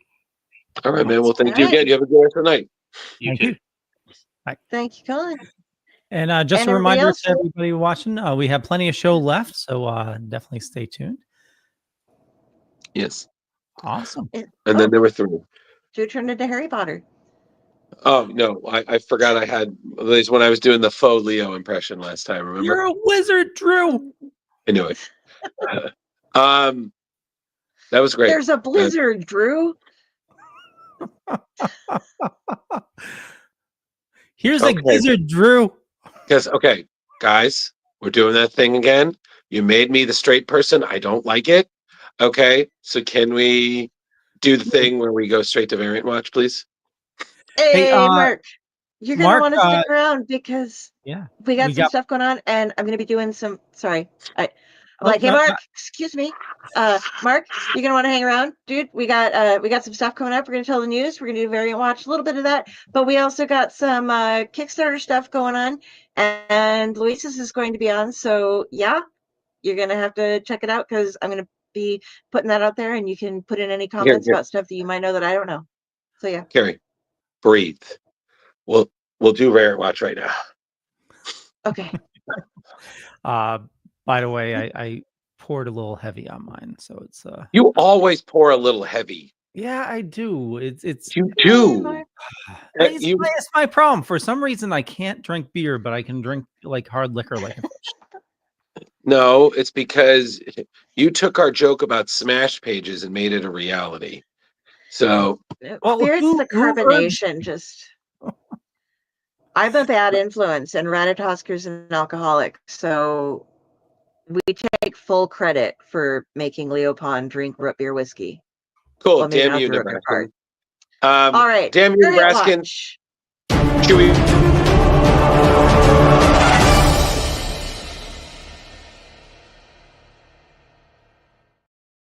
Hey everybody, welcome to Variant Watch. I'm your lifeguard, and by God, you're gonna drown. I mean, what? Let's do the variants. What's up first? Here we go. Here we go. Yes. So we've seen with the Fantastic Four, we had the Thing variant, we had the Human Torch variants. Now Marvel is continuing it because, of course, there's still 2 other members of the team. Invisible variant covers. So there's 10 colors here. When you see Susan Storm Richards unleashing her formidable powers of invisibility, and of course the ever impenetrable force fields in clever, inventive ways throughout the thing. So we have here, so you have the play on Secret Wars issue 8. That's by Amanda Connor. You've got Deadpool by Todd Nanook. And that's a Deadpool core, everybody. You have, oh, cool. Eddie Brock Carnage. That's by Roge Antonio. You have Helverine. That's by Andre Bressan. Oh, my God. You have by Elizabeth Torque. That's Iron Man issue 6 variant. Robot boxers. You've got the Immortal Thor variant by Edwin Galmond. Galmond. Of course, Miles Morales Spider-Man. That's by Franny. The the Hulk, Red Hulk variant by Greg Land. The Spider-Boy variant by Nicoletta Baldari, which is pretty cute, not gonna lie. Yeah. You have, wow, the Wolverine variant by David Baldion, which is just, wow, that's terrifying. Oh yeah, it is. That is awesome, though. That is pretty grail. And is that it? That is it. Cool. All right, all 10. So they're going to be released throughout March, everybody. So if you like any that you saw, talk to your local LCS.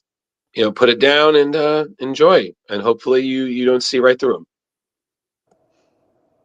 But bump. Thank you. I like how most of them had the characters being invisible. A couple just were like, we just use their shield. But I like how they kind of like that. Oops, sorry, Tony. Or the Mjolnir is, she like accidentally is turning other people's things invisible. That was kind of cute. Yeah, Mew Mew was invisible. Like, why is Mew Mew? Dear God. So next, please. This yes, Leo, I thought you'd like this one. So paying homage to the, of course, iconic Action Comics issue 1 cover by the late great Joe Shuster. This here is by Dan Mora, and it's a variant cover for a facsimile reprint of the 1938 debut, and will be released as part of Superman Day. So Leo, mark this on the calendar, April 18th. Okay, so that's Dan Mora's artwork featuring David Cornsweet's Superman. So yeah, that's pretty gorgeous. Oh, I'm gonna need to get this. But again, it's Dan Mora. The man can do no wrong. Oh hell yeah! Yeah, you don't see anything by Dan Mora and go, well, that was disappointing. Nope. Everything is usually a well drawn, energetic masterpiece. So right. So April 18th, everybody. Superman fans, note it. Okay, I'm gonna add that to my pull list. I think now is this Action Comics or is this Superman? Action Comics #1. Yeah. Well, no, that the book was Action Comics #1. This is a reprint that will be available on Superman Day. So again, it's a reprint. It's not a cover for a ongoing issue. Exactly. Okay. Sweet. Yes, indeed. And Sean, we love that. If you need any help, he can tell you.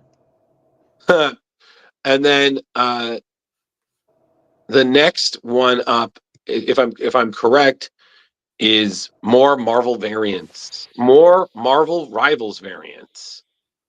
So as we've seen, Marvel Rivals is just sweeping fandoms. It is such a hit right now. So naturally, Marvel would take absolute advantage of that. So here are the latest of the Marvel variants. Marvel Rivals variants. You've got the fan favorite Jeff the Shark. Correction, Jeff the Land Shark. Darn it. You've got that's the Doom's Division issue 1. That's their variant. That's obviously Hulk for Incredible Hulk 23.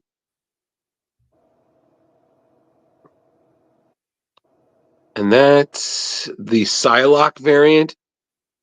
So I want to say that's definitely Betsy Braddock. So, but and then of course that's Spider-Verse. Wow, they look great. That's the Amazing Spider-Man issue 70 variant. Wow, that looks fantastic. I think, is that it, Leo? That is it. All right. Well, yeah. So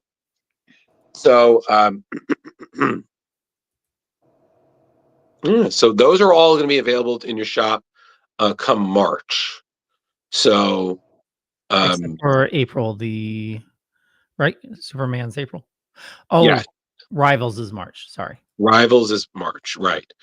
So yeah, so those are in addition to the so that we've seen. So I think it's like totaling like 10, maybe 15 available. So again, if you like what you're seeing, you're a fan of it, I say why not? Obviously the cutest one is still Jeff, but that's a given. So all right. So that's pretty much it for Variant Watch. So I know we have a really short news that Kari and Leo is going to take care of, and then we'll get straight to Kari's crazy Kickstarters with a K, and then that's it. So, Leo, do the thing. Drew's News, exciting tales, fresh comic views, in the pages heroes fly, villains plot under the sky, from Gotham's dark to Metropolis views, we cover stories old and new. Drew's News, your daily source for comic clues. Join the fun, it's a heroic cruise in the world of Drew's Comic News. Go for it. I just, yeah. Okay, I'm up first. So, you're gonna hate me. You're absolutely gonna hate me. I'm sorry. Yeah. Really? How much are we gonna hate you? Iron Ducks Assemble. So let me crack open this exciting Marvel Disney crossover for you. The Disney gang has been taken on to legendary Marvel tales or legendary Marvel roles throughout this year's Disney and Marvel What If series. There have been a bunch of them so far. I've pre-ordered a bunch when they came out. And so now Donald Duck is going to be joining the fun. So mark your calendars. This May, he's stepping into Tony Stark's armor for Marvel and Disney What If Donald Duck became Iron Man #1.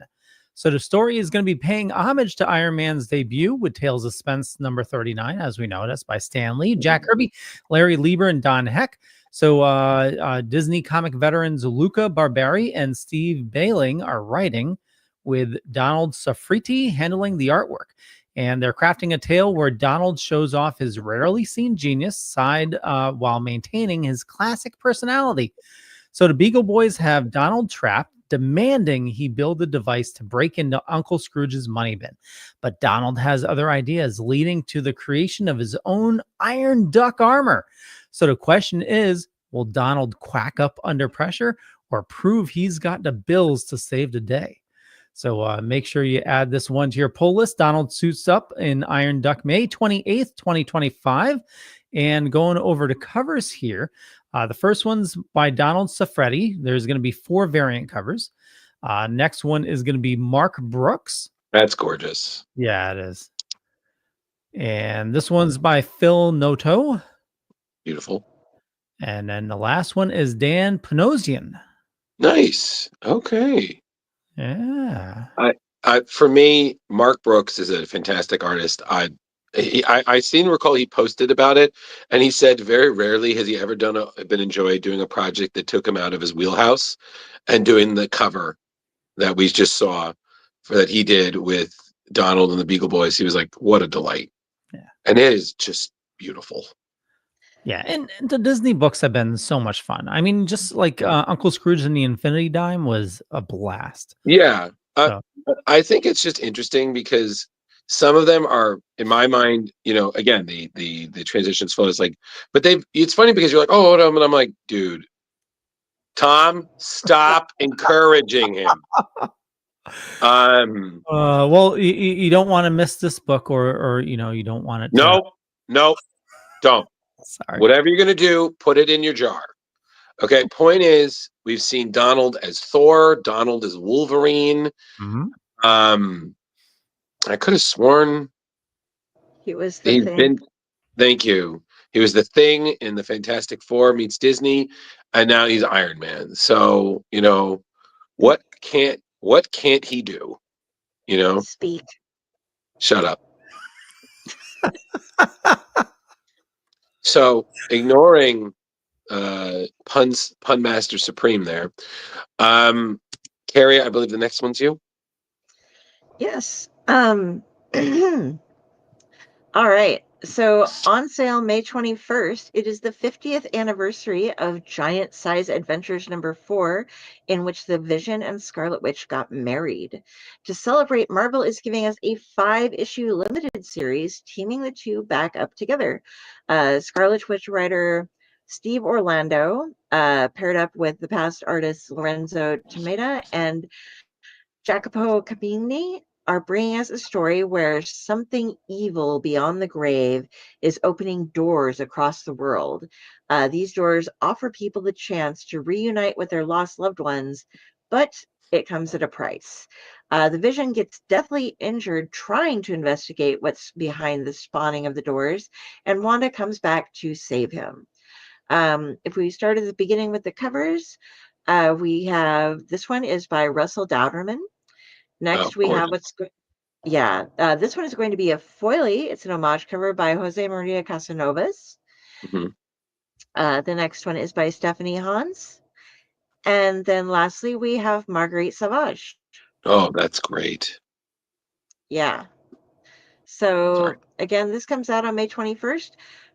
Pretty simple, straightforward story going. It's gonna be some fun. So yeah. There you go. Awesome. Absolutely. The All right. the Scarlet Witch logo, that's different, right? Because that looks very Yeah, Yeah, it's not the I same think as their usual one. I think that was starting to evolve during Orlando's current run of Scarlet Witch that he's been doing. I mean, he's been working on Wanda Maximoff's growth recently, so I think that's a byproduct of that. So, beans. but yeah, I believe that's it for the news. It was a really short news week, so Yeah. great job, everybody. And then Kari, Yay! Kickstarter Okay. time. All right. Time for some Kari's crowdfunding fun. All right. Yeah. So first of all, to open for you guys today, I spent way too much money on this. Gotta let Red Tasker get over here. I am a fan of Little Nemo in Slumberland, and Winsor McKay's.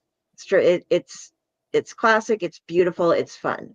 They recently had one. I talked about it on the show, promoted it, and I ended up ordering. I had to use 2 different accounts because they didn't offer the different tiers that I wanted as an add-on. So, first, I'm going to be opening up. It was the complete Little Nemo in Slumberland, and in Wonderland Dreams, 1905 to 1920, 71 comic strip. This is all put in the 3rd edition. One amazing volume produced in full color on non-gloss 60-pound matte paper with a new wraparound cover.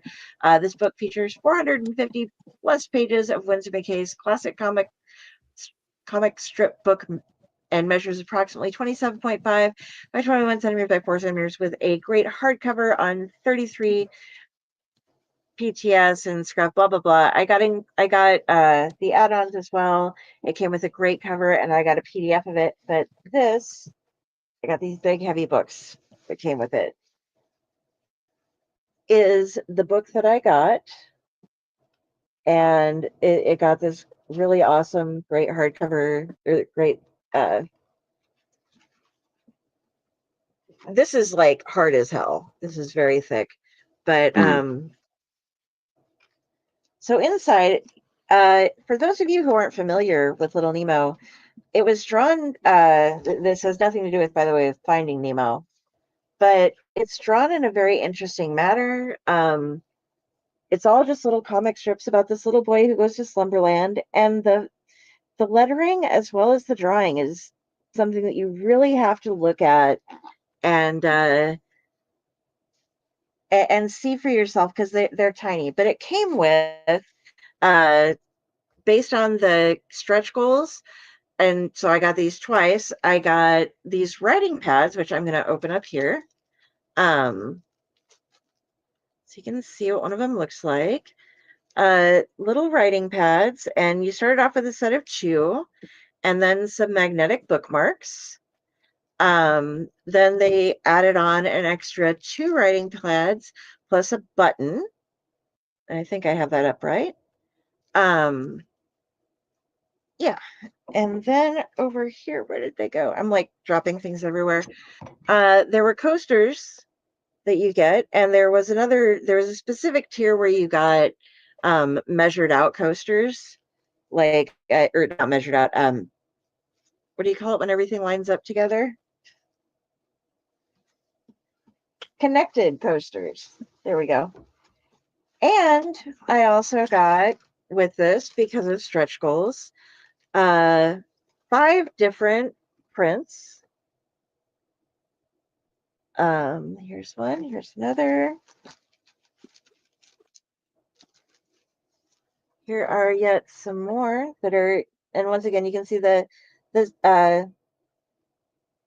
writing is very small on a lot of these, but the way things stretch and move, it's a very interesting art style. And then I also got one that is on a gold-plated print.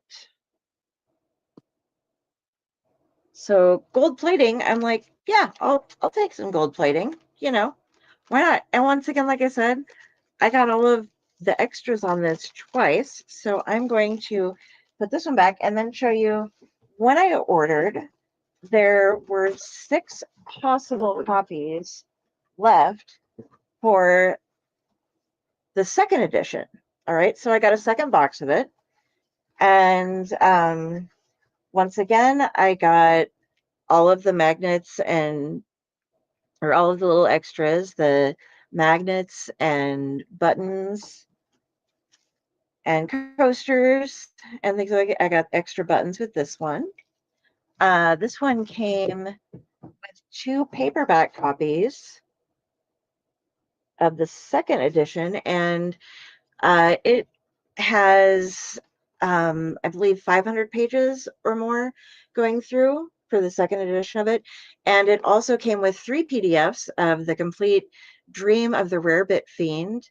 The second edition of Little Nemo in Slumberland was 2 PDFs of it. And I have to go through and see which one I missed. Okay, I believe this is the newer one. I also got a bunch of stamps or stickers that went with these. I'm not going to re-show the same one as I had before, but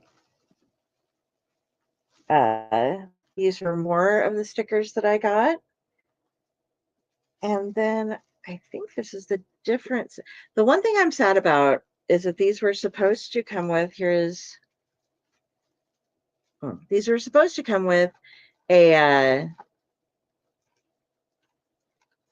set of 22 tarot cards of the major arcana done by Winsor McKay, and those did not show up.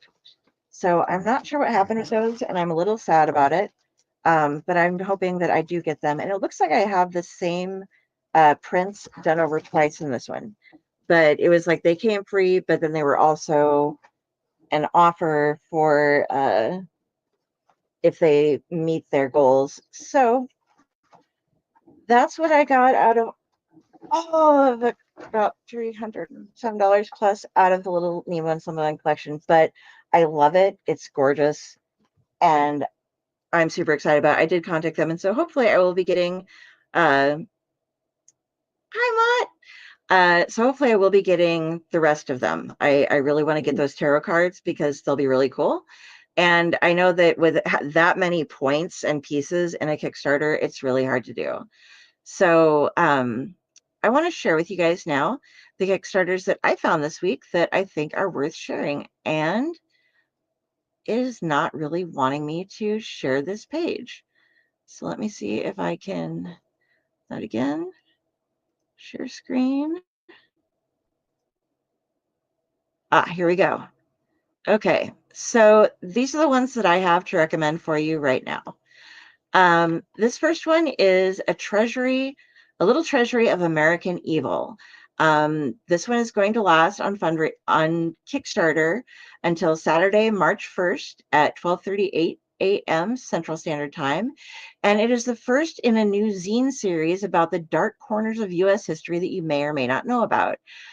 Luis Castillo Silva is the editor behind this and the one who's putting it up. And what we have to say about it is, in school, they gave us heroes. You know them. The good guys of American history: George Washington, Abe Lincoln, Martin Luther King, Harriet Tubman, Guy Fieri. Sure, they did bad stuff too. Washington owned slaves. Lincoln committed a string of hitchhiker murders. Tubman accidentally stepped on a baby hamster. But for better or worse, they remain in our pantheon. We are good, we tell ourselves, because they were good. Now meet the people that they were ashamed to tell us about. The Black Hats, the Dark Side, the Legion of Doom. They also made us who we are. A little treasury of American evil tells real-life horror stories of the greedy, the unprincipled, the exploitative, and the just plain vicious, and the myriad forms of human suffering they caused. These stories include a healthy dose of dark humor, because we need it, and because learning about shitty people is depressing. Okay, so these are very, very cheap pledges to hop on. You can get in for as low as $5 and up to $30 at the most to get things, and you're getting extra signature and comics with that. It is 29 pages of mixture of text and what is basically a historical essay that mixes comedy to make a historical moment, in this case, the creation of lobotomies for this first one, into a digestible piece piece of history. Okay, sorry, I'm reading this wrong, but Aaron Segman is the one who wrote it.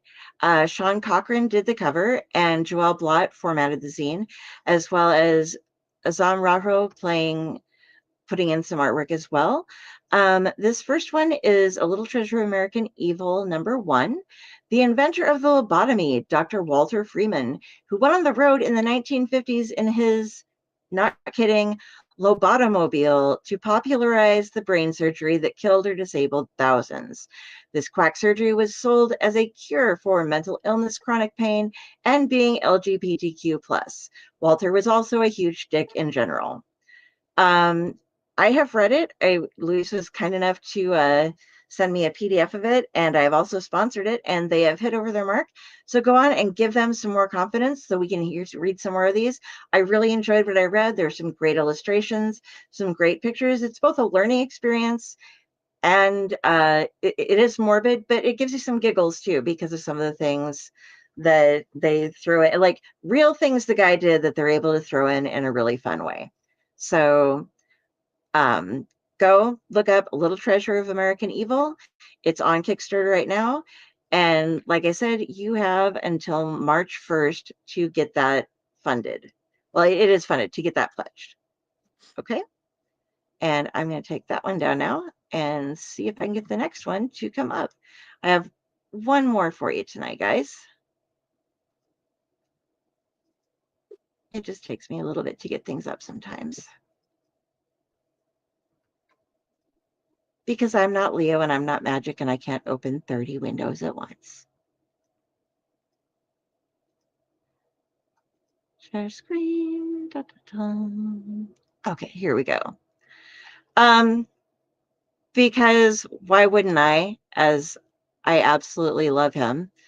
We're bringing you some more stuff from New Pain, which includes, oh yeah, Keith Champagne. Nice. All right. Yeah. So this is the defense. This project will be funded by Tuesday, March 4th at 11:01 a.m. Central Standard Time. I'm just going to quote directly from the Kickstarter because that's the easiest way to do it. Have your superpowers gotten you in trouble with the law? Did a radioactive accident transform you into a monster and cause you to go on an uncontrollable rampage? Are you considered a god by other cultures, but your unfamiliarity with modern man's laws have gotten you in hot water? Then you need the best defense. For over 15 years, Bradley Best has been defending so-called supervillains from unfair prosecution and persecution for the wrongful use of their special abilities. From gods to monsters, murderers to misdemeanors, and everything in between.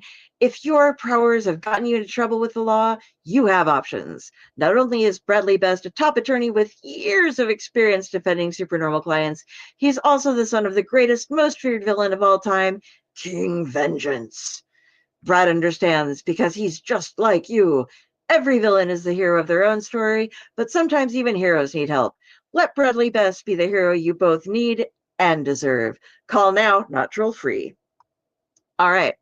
So this is some of what we can expect for this. And of course, we have to have the monkey because Keith Champagne is involved.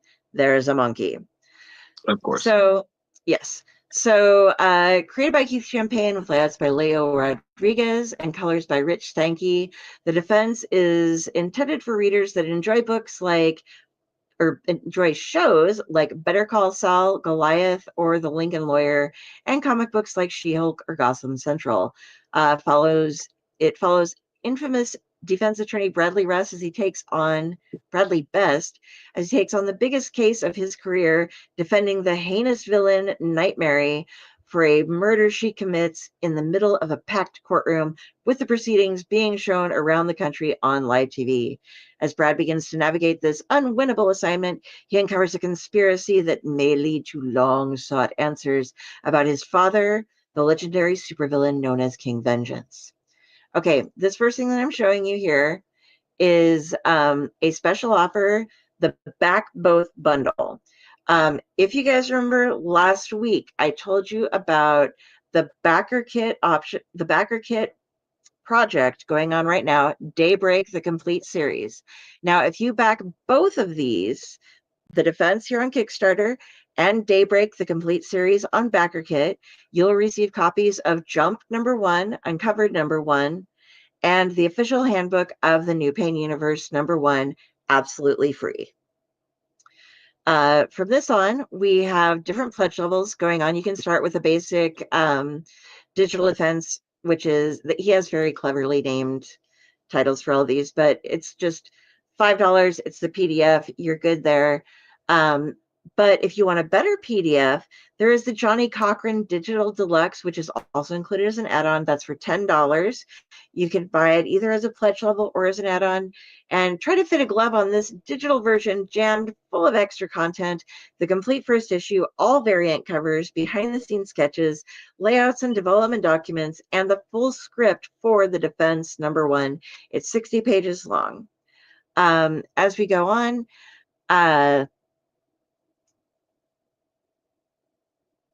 okay, I'm going to go. There's a puzzle that you can get for $40. It's a 500-piece jigsaw puzzle. And then there is the courtroom sketch. Or no, this is the Supreme Court. You get this, all 4 editions of. Where am I at? I lied. Okay. This is the first. I'm sorry, my pictures got out of order. This is the first issue, Spectacular. It's a $60, 6 items. You get the print edition of the Defense cover A. You also receive the first issues of Daybreak #1, Cuda #1, NBC Jump #1, Punch #1, Hate Stings #1, and Microscopic. I'm going to go back to. Is this your first? No, I'm going to go here. I don't even know where I'm at this point.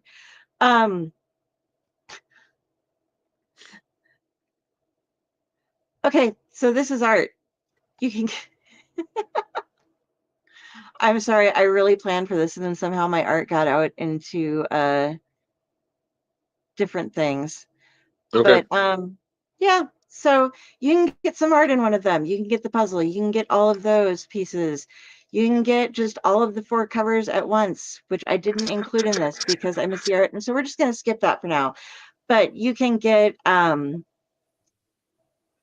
your the different covers are by Keith Champagne and Seth Hart, Neil Edwards and Moose Bauman, Rex Morales and Rich Stenke, Neil Edwards and Cam Smith with Rich Stenke as well. You can get yourself included in the comic. You can get yourself some original art for it, and you can get the crossword puzzle, the jigsaw puzzle. So anyway, go and check it out because you want to get the double collection and get both the Defense as well as Daybreak together, so you get yourself some free comic books. And I'm going to stop now because I have done all of my Kickstarters. I've shown all my stuff, and we're happy. And it's time to take another drink. Awesome. And then it's time. Well, you can enjoy the drink show up because we're pretty much going to wrap the show up. So, yep. And, why don't you do your thing, Drew? Hey, everybody. Thank you so much for joining us. We had a great time with Cullen, and we really look forward to the next time we can get him on.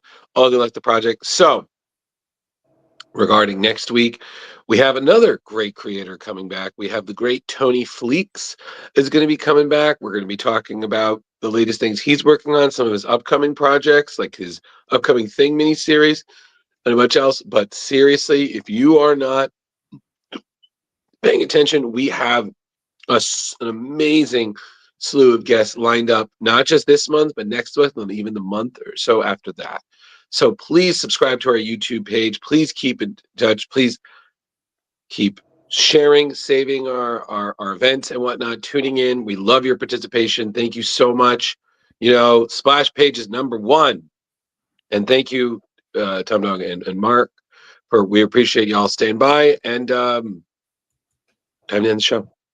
Awesome. Well, with that, we'll wrap things up. I want to thank everybody for watching this fine evening. For me, you know how to find me. Just Google me, but check the show notes. And like Drew said, you know, follow our YouTube, but more importantly, follow these awesome people. And like Kari, where do you like people interacting with you? I look for this name at facebook.com. And if you see an angry crow judging you, that is me.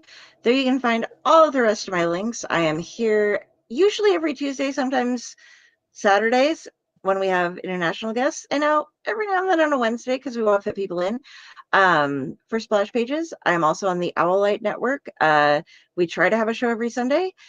This upcoming Sunday, actually, we are going to be interviewing Steve Van Samson and Derek Rook from Rough House Publishing about Gore Shriek Resurrectus Volume 3 coming out.